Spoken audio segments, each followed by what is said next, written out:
திருகோணமலை மாவட்ட செயலாளத்தின் புதிய மேலதிக அரசாங்க அதிபராக திருமதி ஜே ஸ்ரீபதி அவர்கள் இன்று 5ஆம் தேதி உத்தியோகபூர்வமாக தனது கடமைகளை மாவட்ட செயலகத்தில் பொறுப்பேற்றுக் கொண்டார். இதன்போது திருகோணமலை மாவட்ட அரசாங்க அதிபர் WGM ஹேமந்தகுமார் அவர்கள் கலந்து கொண்டு புதிய மேலதிக அரசாங்க அதிபருக்கு வாழ்த்துக்களை தெரிவித்ததுடன் அவரை வரவேற்றார்.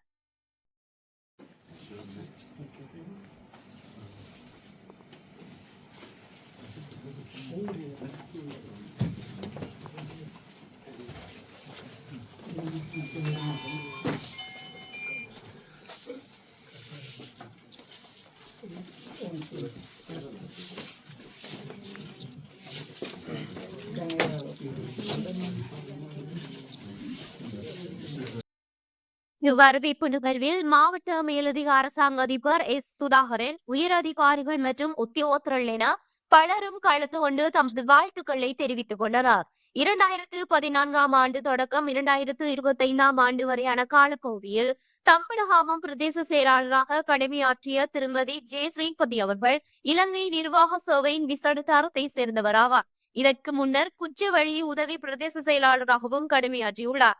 நிர்வாக சேவையில் நீண்ட அனுபவம் கொண்ட திருமதி ஜே ஸ்ரீபதி அவர்கள் மாவட்டத்தின் காணி நிர்வாகம் மற்றும் அது சார்ந்த அபிவிருத்தி பணிகளை இனிவரும் காலங்களில் முன்னெடுத்து செல்ல உள்ளார் என்பது குறிப்பிடத்தக்கது.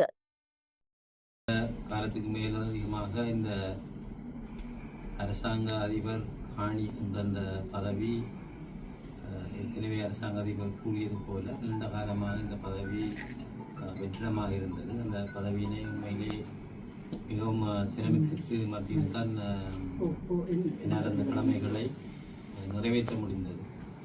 இருந்த போதிலும் உண்மையிலே நினைக்கின்றேன் நீண்ட கால காணி விடயத்திலே அனுபவம் பெற்றிருக்கின்ற தங்களுடைய புதிதாக வந்திருக்கின்ற மேலதிக அரசாங்க அதிபர் இந்த கடமையினை இன்றைய தினத்திலிருந்து மிகவும் நேர்த்தியான வகையிலே இந்த கடமையினை ஆற்றுவார் என்ற நம்பிக்கை எனக்கு இருக்கின்றது.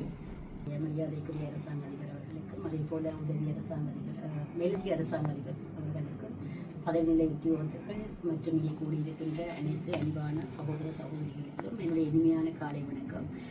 நான் நினைக்கின்றேன் எங்களுடைய அரசாங்க அதிபர் குறிப்பிட்டது போலவும் அதே போல மேலதிக அரசாங்க அதிபர் அவர்கள் குறிப்பிட்டது போலவும் இந்த பிரதேசம் திருகோணமலை மாவட்டம் மிகவும் சிறப்பான ஒரு மாவட்டம், மூவினங்களும் வாழ்கின்ற மாவட்டம்.